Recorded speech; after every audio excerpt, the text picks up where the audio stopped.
नमस्कार अंगणवाडी सेविका आणि मदतनीस भगिनींनो। तर बघा, उन्हाचा पारा हा प्रचंड वाढलेला आहे। 50 अंशापर्यंत दुपारी ऊन जात आहे आणि या उन्हामुळे अनेक लोकांचा, लहान मुलांचा, वृद्ध व्यक्तींचा, तरुण व्यक्तींचा मृत्यू होत आहे। आपण या ठिकाणी बघू शकता, या ठिकाणी अनेक ठिकाणी घटना घडलेल्या आहेत, त्या आपण या ठिकाणी बघूता। बघा, सर्वात अगोदर ही नाशिक या ठिकाणची घटना आहे। नाशिक मधला एक तरुण मुलगा आपल्या भावाला भेटण्यासाठी परभणीमध्ये या ठिकाणी आपल्या गाडीवरती आला होता आणि आल्याच्या नंतर त्या ठिकाणी त्याच्या नाकातोंडातून अचानक रक्त आलं आणि त्याचा मृत्यू झाला। बघा, यानंतरची घटना आहे। या महिलेचा देखील उन्हामुळेच मृत्यू झालेला आहे। आता ही घटना महाराष्ट्रामधलीच आहे, पण नेमकी कोणत्या जिल्ह्यातली आहे हे माहीत नाही, पण या महिलेचा मृत्यू उष्णतेने झालेला आहे, उन्हामुळे झालेला आहे। यानंतर आहे बघा, हा शेतकरी आहे, नांदेड जिल्ह्यातील देगलूर तालुक्यातील ही घटना आहे। या तरुण शेतकऱ्याचा मृत्यू रानामध्ये, शेतामध्ये काम करत असताना या शेतकऱ्याचा मृत्यू झालेला आहे। यानंतर आहे बघा, हे पण शेतकरीच आहेत। बघा, या ठिकाणी ऊन जीवावर बेतलं, उष्माघाताचे आणखी 2 बळी, शेतात राबताना शेतकऱ्याचा मृत्यू। बघा, हे देखील शेतकरी आहेत, शेतामध्ये काम करत असताना प्रचंड त्यांना ऊन लागलं असणार आहे आणि यामध्ये त्यांचा मृत्यू झालेला आहे। यानंतर बघा, ही सर्वात धक्कादायक घटना म्हणावी लागेल की 25 वर्षीय तरुणाचा देखील या ठिकाणी मृत्यू झालेला आहे। ही लातूर जिल्ह्यातील घटना आहे। बघा, उष्माघाताचा 3रा बळी लातूर जिल्ह्यातील औसा तालुक्यातील ही घटना आहे।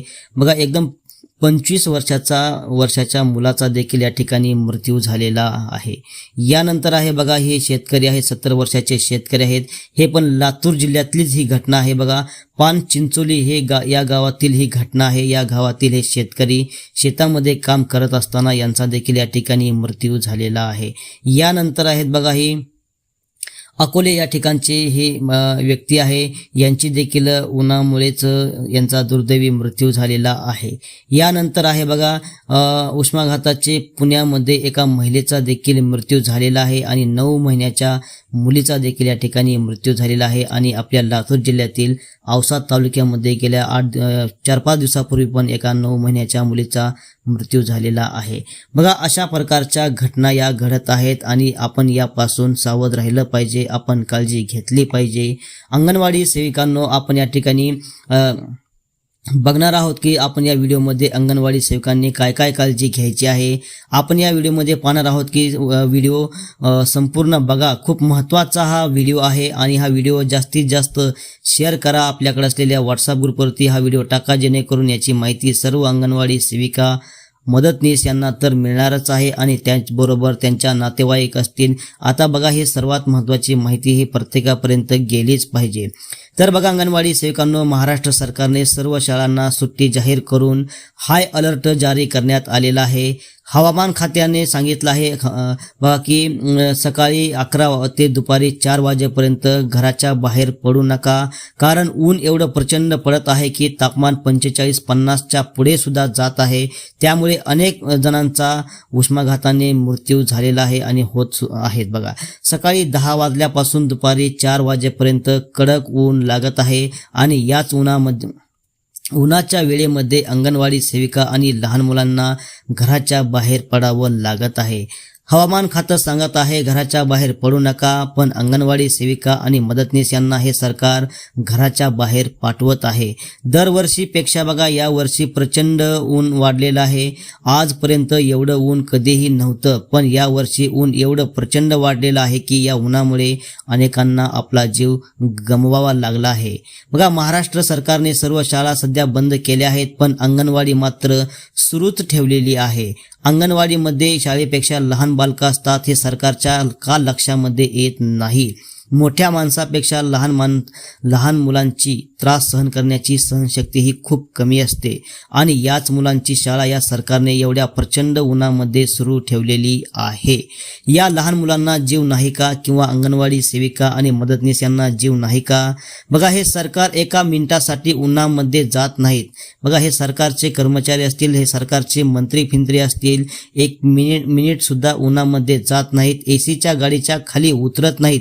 त्यामुळे या सरकारला उन्हाळ्यामध्ये दरवर्षी बघा, त्यामुळे या सरकारला उन्हामध्ये उन्हापासून काय त्रास होतो हे त्यांना कधी कळणार आहे म्हणजे त्यांना काय कळणार की उन्हापासून नेमका काय त्रास होतो. त्यामुळे सरकारने उन्हाळ्यामध्ये दरवर्षी कमीत कमी 1 महिना तरी अंगणवाडी बंद ठेवायला पाहिजे, जेणेकरून लहान मुलांना, अंगणवाडी सेविकांना कोणताही त्रास होणार नाही. बघा, सर्वात महत्त्वाचा हा मुद्दा आहे. दरवर्षी उन्हाळ्यामध्ये कमीत कमी 1 महिना तरी अंगणवाडी ही बंद ठेवायलाच पाहिजे. बघा, हे सरकार का असं करत नाही. बघा, तसं बघायला गेलं तर लहान मुलं उन्हाळ्यामध्ये शाळेमध्ये सुद्धा येत नाहीत, पण अंगणवाडी मात्र हे सरकार बंद ठेवत नाही. अंगणवाडी सेविकांना या उन्हापासून खूप मोठा त्रास सहन करावा लागत आहे.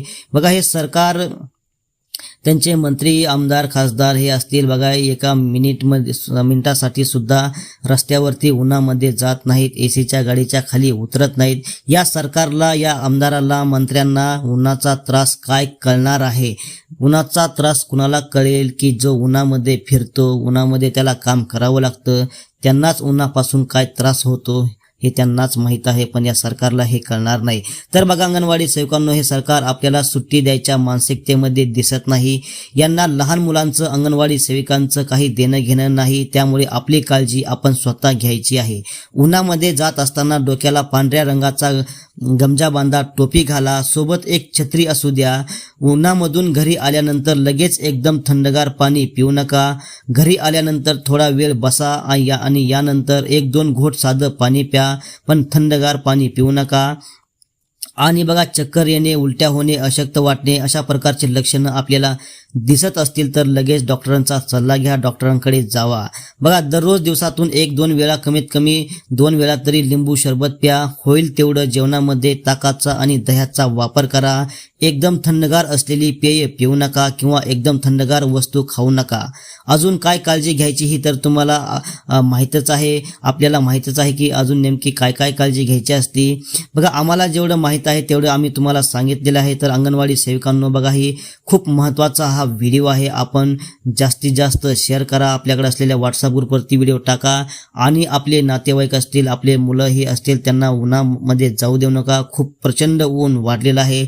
तरुण व्यक्तींचा मृत्यू होत आहे. लहान मुलं तर खूप, त्यांची सहनशक्ती तर खूप कमी असते. तर अंगणवाडी सेविकांनो, हा व्हिडिओ जास्तीत जास्त शेअर करा, आपल्याकडे असलेल्या व्हॉट्सअप ग्रुपवरती हा व्हिडिओ टाका, जेणेकरून याची माहिती सर्व अंगणवाडी सेविका आणि मदतनीस यांच्यापर्यंत गेली पाहिजे आणि हा व्हिडिओ सरकारपर्यंत सुद्धा गेला पाहिजे. बघा, जर हा व्हिडिओ सरकारपर्यंत गेला तर आपल्याला सुट्टी देखील मिळू शकते, कारण त्यांना माहिती पण झालं पाहिजे की उन्हामध्ये काय त्रास होतो. सर्व शाळांना सुट्टी देण्यात आलेली आहे, पण अंगणवाडीला मात्र या सरकारने सुट्टी दिलेली नाही. हे सरकारच्या लक्षात आलं पाहिजे. त्यामुळे हा व्हिडिओ जास्तीत जास्त शेअर करा. हा सरकारपर्यंत हा व्हिडिओ गेलाच पाहिजे. जेवढं होईल तेवढं तुमच्याकडे असलेल्या व्हॉट्सअप ग्रुपवरती हा व्हिडिओ टाका, जेणेकरून हा व्हिडिओ सरकारपर्यंत पोहोच झाला पाहिजे आणि त्यांनाही कळालं पाहिजे की अंगणवाडीला दरवर्षी कमीत कमी 1 महिना तरी आपण सुट्टी द्यायला पाहिजे, जेणेकरून लहान मुलांना, अंगणवाडी सेविकांना या उन्हापासून, उष्णतेपासून कोणताही त्रास होणार नाही. अशा प्रकारच्या घटना कुठेही घडणार नाहीत. आपण बघू शकता, दररोज 1, 2, 4 तरी घटना या ठिकाणी पेपरला येत आहेत की उन्हामुळे याचा मृत्यू झाला, उन्हामुळे त्याचा मृत्यू झाला, कुणाला उष्णतेमुळे हे झालं, ते झालं. अशा प्रकारच्या घटना दररोज या ठिकाणी आपल्या समोर येत आहेत, घडत आहेत घटना. आणि अशा प्रकारच्या घटना घडत असताना जर हे सरकार झोपेचं सोंग करत असेल तर हे चुकीचं आहे. त्यामुळे सर्वांनी हा व्हिडिओ सरकारपर्यंत गेला पाहिजे. यासाठी आपल्या मोबाईलच्या स्टेटसला देखील ठेवा, व्हॉट्सअप ग्रुपवरती टाका, जेवढं होईल तेवढं शेअर करा आणि हा व्हिडिओ सरकारपर्यंत पाठवा. धन्यवाद.